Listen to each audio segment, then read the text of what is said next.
नमस्कार दोस्तों, हम लेकर आ चुके हैं आप लोगों के लिए 20 मिनट में शाम की 50 ताज़ा और बड़ी खबरें बताएंगे। दोस्तों आखिरकार कैसे हूती विद्रोहियों ने उड़ा दिया, जी हाँ, ब्रिटेन का ही टैंक तेल का भड़क गया जो है दोस्तों अमेरिका। आखिरकार क्यों प्रधानमंत्री नरेंद्र मोदी को लगा 440 वाट का झटका।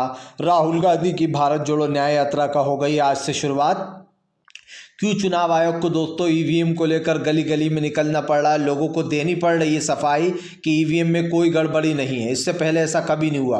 और क्यों दोस्तों ईवीएम को लेकर जंतर मंतर से लेकर तमाम जगहों पर बवाल मचाने की हो रही है कोशिश, ईवीएम को कराएंगे बैन। तमाम खबरों पर होगी बात, लेकिन उससे पहले अगर आपने अब तक हमारे चैनल को सब्सक्राइब नहीं किया जल्दी से कर लीजिए। पास में एक घंटे आएगी, इसको ऑल नोटिफिकेशन पर दबाइए ताकि हर वीडियो की अपडेट आप तक पहुंच पाए। दरअसल दोस्तों हम आपको बताते चले एक बार फिर से जो है यहाँ पर हूती विद्रोहियों ने कर दिया बड़ा अटैक। हूती ने अमेरिका को दी थी चेतावनी, लेकिन आपको बताते चले अमेरिका के चक्कर में ब्रिटेन के तेल के टैंक को ही उड़ा डाला। दरअसल आपको बताते चले फिलहाल ब्रिटेन और अमेरिका ने मिलकर हूती के खास कर हूती विद्रोहियों के ठिकानों पर हमला किया था, जिसके बाद हूतीस ने आग बबूला होकर हूती ने दोस्तों अब ब्रिटेन का टैंक ही उड़ा डाला है पेट्रोल का। आपको बताते चले यहाँ पर बड़ा झटका लगा ब्रिटेन को, क्योंकि ब्रिटेन ने अमेरिका के साथ मिलकर जो हमला किया था खास कर उसकी भनक साफ साफ दिखाई दे रही है। यही कारण है दोस्तों जो अब अमेरिका के साथ साथ ब्रिटेन को भी हूतीज ने लपेटे में ले लिया है। आपको बताते चले दोस्तों आज फाइनली राहुल गांधी की भारत जोड़ो यात्रा की हो गई शुरुआत। मणिपुर से राहुल गांधी ने अपनी यात्रा का किया आगमन। दरअसल आपको बता दें राहुल गांधी की भारत जोड़ो यात्रा फाइनली मणिपुर से शुरू हो चुकी है। ऐसी यात्रा को लेकर दोस्तों बीजेपी में कई डर है। जाहिर सी बात है राहुल गांधी उन राज्यों को इसमें कवर करने वाले हैं जिन राज्यों में दोस्तों सबसे ज़्यादा लोकसभा की सीटें। आपको बताते चले उत्तर प्रदेश पर राहुल गांधी का ज़्यादा फोकस रहेगा, क्योंकि वहाँ पर कांग्रेस बहुत कमज़ोर हो चुकी है। यही कारण है जो राहुल गांधी उन जगहों को ज़्यादा कवर करते हुए नजर आएंगे जहाँ पर खास करके कांग्रेस का वोट शेयर बहुत कम है। इसीलिए ये कहना गलत नहीं होगा कि आने वाले समय में दोस्तों यहाँ पर राहुल गांधी का हमें एक अलग लुक देखने को मिल सकता है, खास करके आने वाले तमाम चुनावों के बीच में।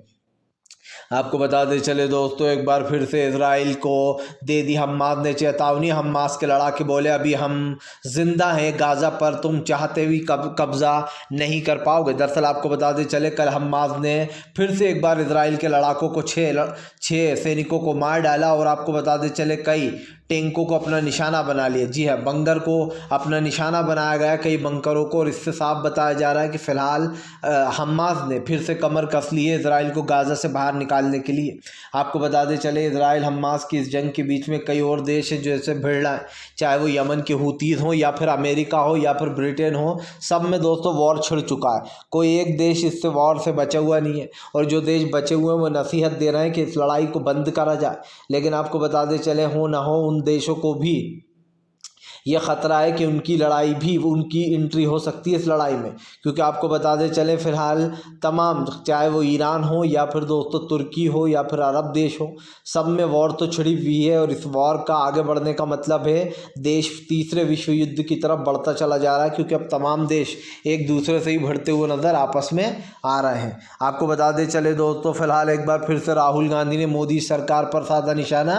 राहुल बोले न्याय के लिए जो भी करना पड़ेगा हम करेंगे। दरअसल आपको बताते चले राहुल गांधी ने बताया कि फिलहाल उनका न्याय यात्रा निकालने का सिर्फ एक ही मकसद है, देश में जो नफरत फैलाई जा रही है, जो देश में दोस्तों हिंसा फैलाई जाती है, खास कर जो नारे लगवाए जाते हैं जय श्री राम के, ये नारे ऐसी जगह भी लगाए जाते हैं जहाँ पर मुसलमानों को कोई पीट रहा है या फिर कोई बर्बकता कर रहा है। तो इन चीज़ों को, इस नफरत को हटाने के लिए राहुल गांधी ने इस यात्रा की शुरुआत की है। राहुल ने बताया कि उनकी भारत जोड़ो न्याय यात्रा को लोगों का प्यार मिला था, भारत जोड़ो यात्रा को, अब भारत जोड़ो न्याय यात्रा को उससे भी ज़्यादा प्यार मिलेगा। राहुल ने कहा हम 24 से पहले देश को जोड़ना चाहते हैं कि तो आपको कैसा भारत चाहिए दोस्तों, एक वो भारत जहाँ पर नफरती नारे लगाए जाते हैं, एक समुदाय को टारगेट किया जाता है, या फिर दोस्तों वैसा देश जहाँ पर सब लोग भाईचारे से और प्यार मोहब्बत से रहते हैं। ये आपको डिसाइड करना है आप आगे चलकर क्या बनना चाहते हैं, या फिर दोस्तों हम अपने घर में ही रहने वाले, चाहे हमारे छोटे बहन भाई हैं जो भी हैं, उनको आगे क्या वो देना चाहते हैं तालीम, या तो हम उन्हें हिंसा की तालीम दे दें या फिर उनको जो है पढ़ाई लिखाई की तालीम दें। यही कारण है उस चीज़ को लेकर राहुल गांधी ने सवाल उठाए। आपको बताते चले दोस्तों फिलहाल अरविंद केजरीवाल कांग्रेस में हुई मुलाकात, बन गई दोस्तों सीट शेयरिंग को लेकर बात। दरअसल आपको बताते चले कल फाइनली कांग्रेस खरगे राहुल गांधी, मल्लिकार्जुन खड़गे, अरविंद केजरीवाल, राघव चड्ढा और केसी वेणुगोपाल, इनकी आपस में मीटिंग हुई। बताया जा रहा है सीट शेयरिंग को लेकर ये पूरी बात हुई है। आपको बता दें चले फाइनली आम आदमी पार्टी और कांग्रेस में सीट शेयरिंग को लेकर बात बन गई है। राहुल गांधी भी इस मीटिंग में मौजूद थे। पहली बार था ये जब अरविंद केजरीवाल और मल्लिकार्जुन खड़गे और राहुल गांधी आमने सामने मिले। इससे पहले राहुल गांधी और आपको बताते चलें खड़गे की कोई ऐसी मुलाकात नहीं हुई थी। लेकिन अब फाइनली माना जा रहा है कि फ़िलहाल दिल्ली के केजरीवाल, अरविंद और जो है दोस्तों राहुल गांधी और खड़गे, इन सब के बीच में सीट शेयरिंग को लेकर बात पक्की हो गई है।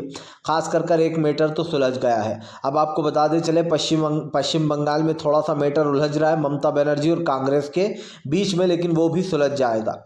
आपको बता दें चले दोस्तों फिलहाल जो है यहाँ पर तुर्की ने दे डाली चेतावनी अमेरिका को।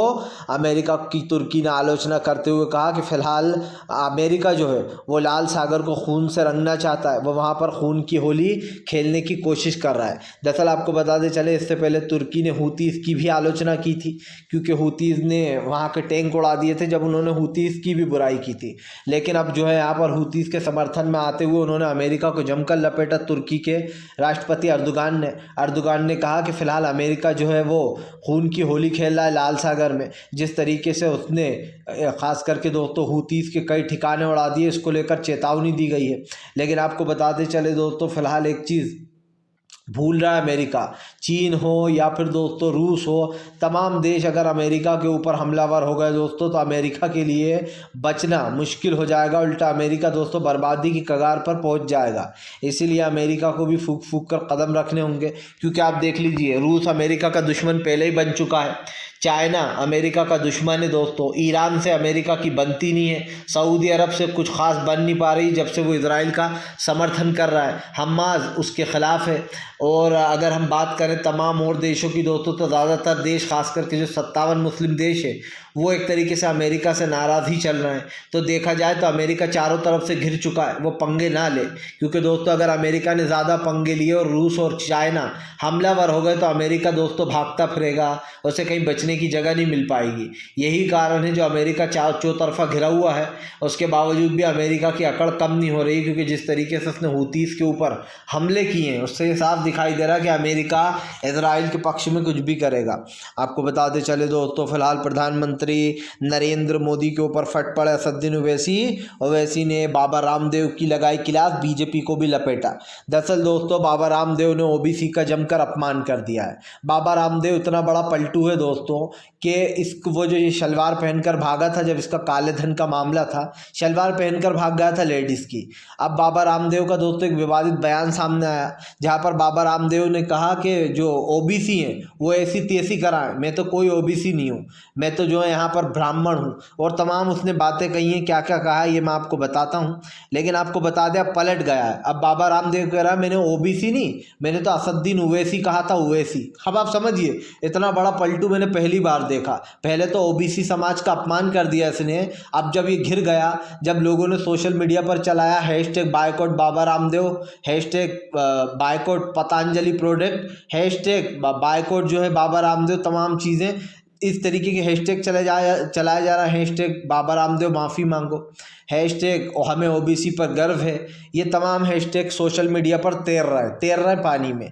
लेकिन दोस्तों अब बाबा रामदेव ने जब देखा कि मैं चारों तरफ से घिर गया हूँ, तो इस पलटू ने ये कह दिया कि मैंने ओबीसी नहीं कहा था, मैंने तो ये कहा था कि ओवैसी भाड़ में जा, जबकि दोस्तों ओवैसी का तो कोई जिक्र था ही नहीं इस वक्त। तो बाबा रामदेव इतना झूठ बोलता है कि लोग भी जो यहाँ पर समझ गए। बाबा रामदेव ने क्या कहा था, रामदेव ने बयान दिया था कि ओबीसी में बाबा रामदेव ने जब बयान दिया तो बाबा रामदेव बुरी तरीके से घिर चुका था। लेकिन दोस्तों उन्होंने कहा